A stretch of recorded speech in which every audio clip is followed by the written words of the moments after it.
प्रिय विद्यार्थियों, मैं डॉक्टर खेमचंद महावर, सह आचार्य राजनीति विज्ञान, राजकीय महाविद्यालय बहरोड। आज हम मत्स्य विश्वविद्यालय के पाठ्यक्रम के अनुसार ब्रिटेन के संविधान की प्रमुख विशेषताएं पढ़ेंगे। और यह जो अध्याय है वह द्वितीय वर्ष के विद्यार्थियों के लिए बहुत महत्वपूर्ण है। आप सभी जानते हैं कि ब्रिटेन का संविधान विश्व में संसदीय शासन व्यवस्था या सीमित लोकतंत्र या उत्तरदायी शासन व्यवस्था या उदारवादी सरकार के संदर्भ में या विश्व की संसद को जानने के संदर्भ में सबसे महत्वपूर्ण है।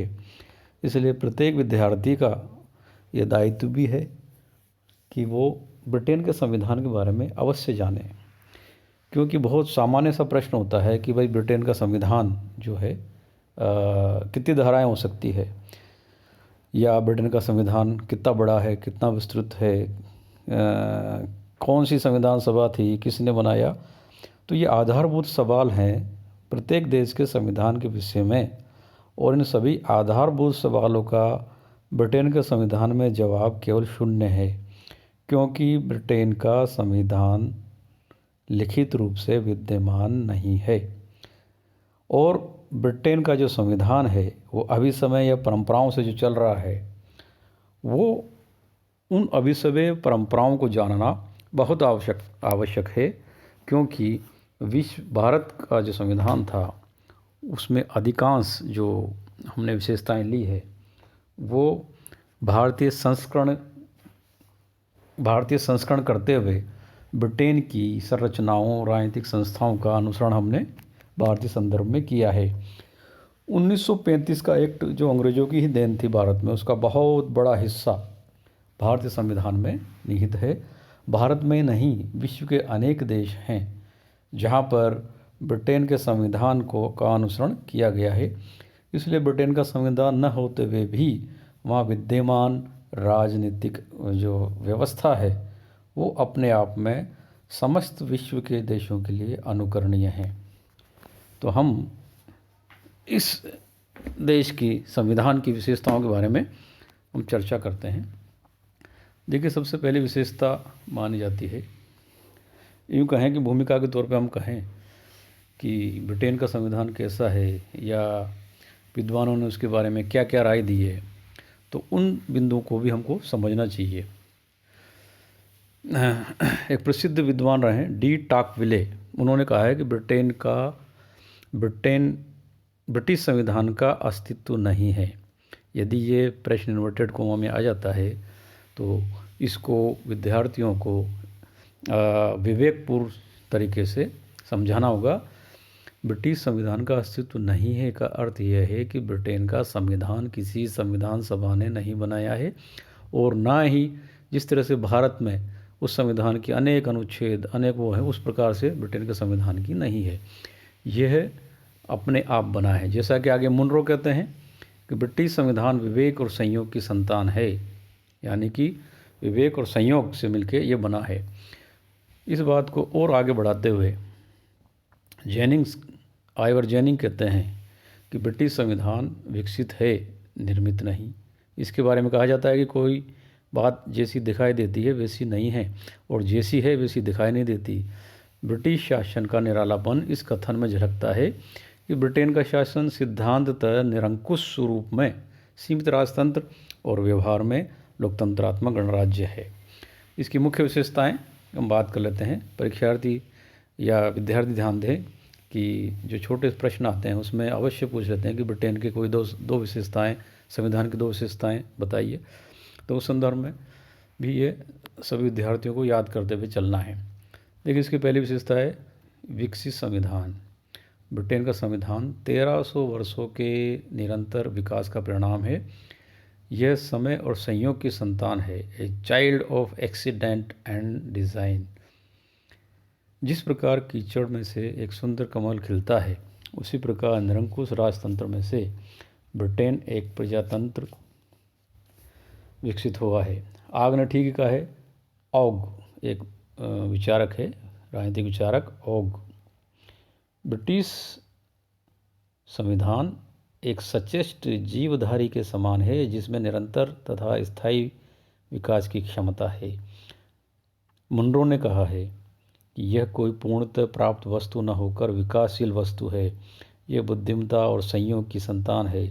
इसका मार्गदर्शन कहीं आकस्मिकताओं ने तो कहीं उच्च कोटि की योजनाओं ने किया है।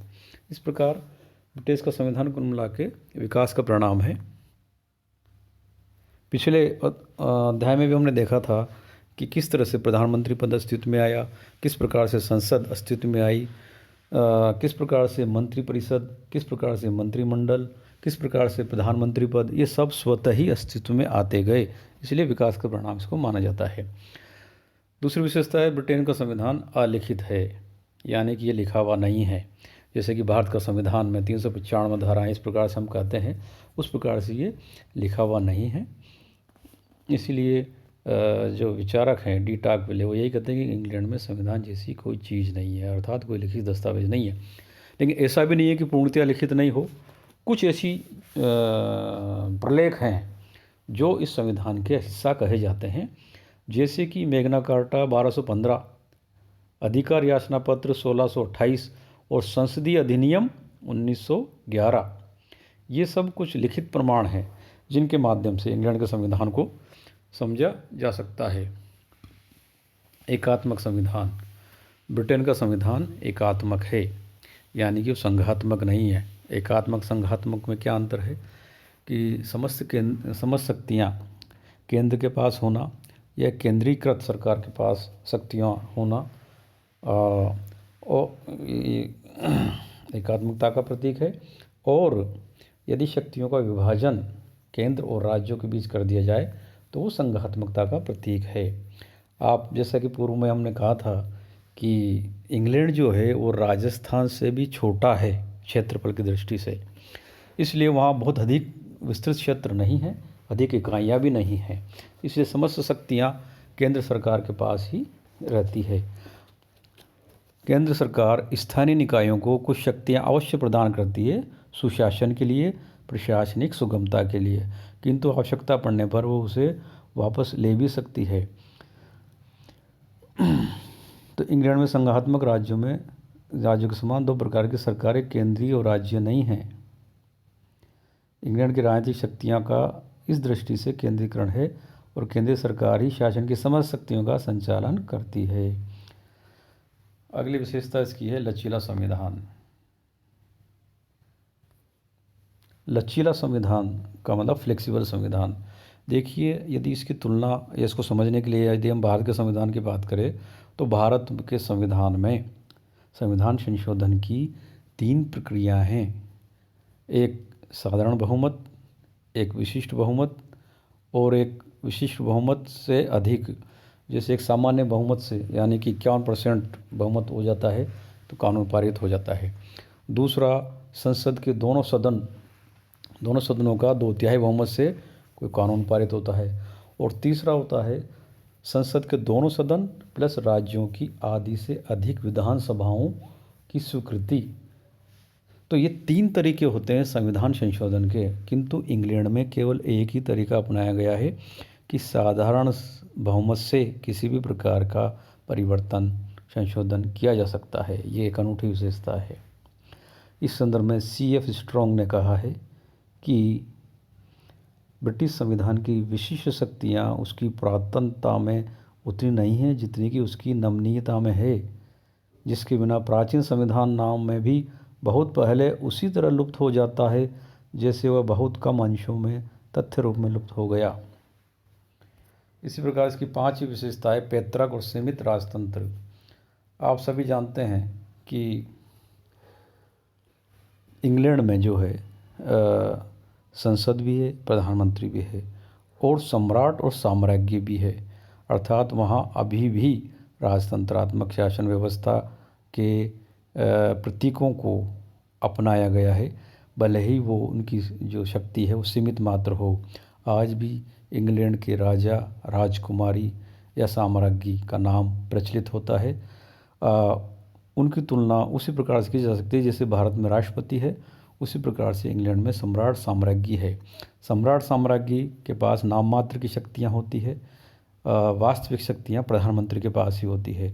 किंतु इंग्लैंड ने अभी भी सम्राट या साम्राज्ञी के जो पद है उसको अभी तक भी अपनाया हुआ है। तो ये अनूठा प्रदेश है जहाँ पर पैतृक सीमित राजतंत्र भी है। पैतृक का मतलब होता है वंश परंपरा के आधार पर राजा या सम्राट का चुनाव। तो ब्रिटेन में अभी भी सम्राट की फैमिली वंशानुगत रूप से शासन करती आ रही है। तो ये कुछ विशेषताएं हैं। अगला अध्ययन इसके अगले अध्याय में करेंगे।